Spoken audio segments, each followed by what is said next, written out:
Жақсы, біліп жүрейік. Енді, құрметті көрермен, кеше ғана көптен күткен бірнеше апта бойы, эфирлер бойы гүлдер келіп жүрді, сыйлықтар келіп жүрді, және де сол сыйлықтардың иесі кім екенін әйтеуір білдік. Қуандық сол жанның өзін көріп, әсіресе бізден бұрын Зарина қуанған сияқты. Зарина, келіңіз.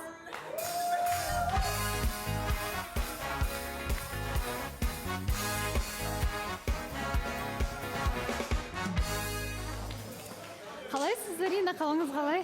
Жағдайым жақсы, күшті, керемет. Жақсы, күшті, керемет.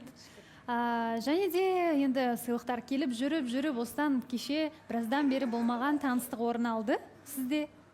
Және Еркеғали, мен кездесу болған шығар, енді барлығын сұрап алайық, шақырайық өзін. Аха, келсе.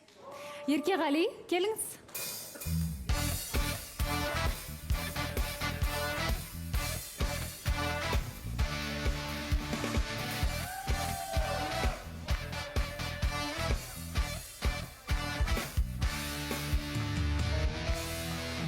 Қош келдіңіз, Еркеғали, қалыңыз қалай? Қош көрдік, саламатсыздар ма? Ассалаумағалейкум, қалайсыздар?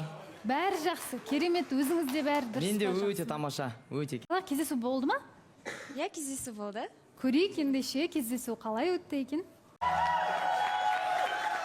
Мәссаған, не деген кездесу, тіпті дронмен түсіргенсіз ба соңында, иә? Бізде Алматы қаласына Love Story түсіріп жатқан өзім достарым бар еді, той саласындағы. Иә. Олар осы Алматы қаласына түсіріп жатырмыз деп связға шығып қалып, видео жай телефонмен емес, онда осы жақта болсаңыздар келіп көмектесіп деп біздің кездесуіміздің үстіне келіп кішкене өздерінің өнерлерін көрсетіп жіберген. Жауапкершілік ол деген, әдемі етіп түсіріп алып келіпсіздер. Енді кездесу қалай болды, таныстық қалай болды, әңгімелеріңіз жарасты ма?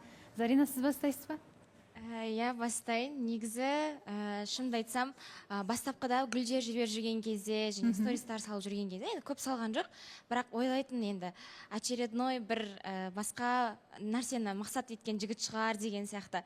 Бірақ кеше кездесуде сөйлескенімізден, әңгіме айтқанымыздан, сырласқанымыздан түсіндім. Өте жақсы жігіт екен. Ақкөңіл, мейірімді, жомарт.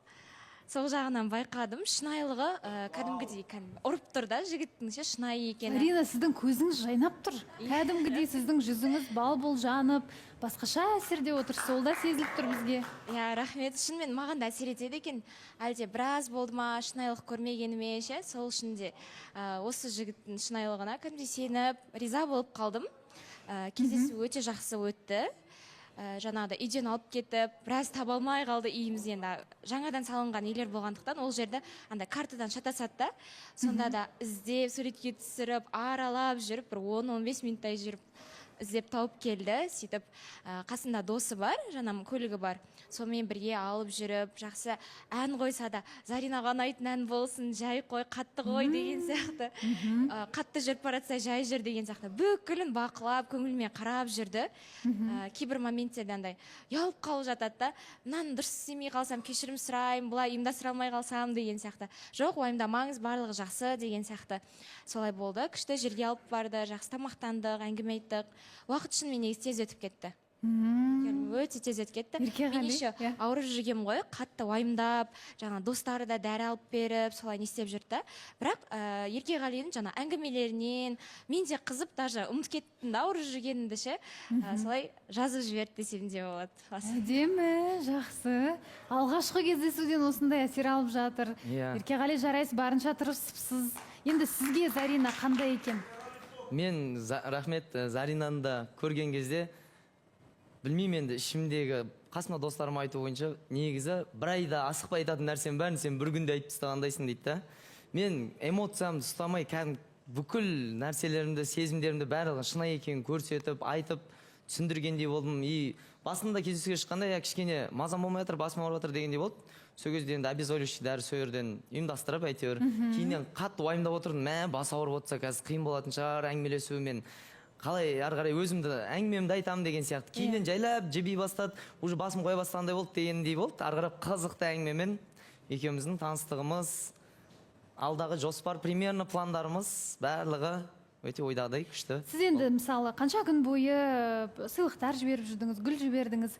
Негізі Зарина қандай екен? әңгімелескен кезде бір сырттай көрген оймен адамдағы қалыптасқан, содан кейін ашылып сөйлескеннен кейінгі ой өзгеруі мүмкін ғой? Бірдей Мен ме, ойлаған қандай? сырттағы көзбен қараған әдемі, иманды, еркелейтін қыздың одан да өмірде жолығып сырласып сөйлескен кезімізде мен ойлағаннан да көп нәрсені көрдім ғой. Тура соның андай үлкен мөлшердегі. Ал достарыңыз, жандарыңызда жүрген достарыңыз ол кісілер не деп жатыр? Ол кісілер қуанышты. Мен бақытты болып жүргеніме. Енді отбасыларыңызда ата-аналарыңыз көрді дегендей, Зарина, сіздің отбасыңыз не деп жатыр? Үйдегілердің айтуы бойынша Еркеғалидың көзінен кәдімгідей жалын көрініп тұр дейді да.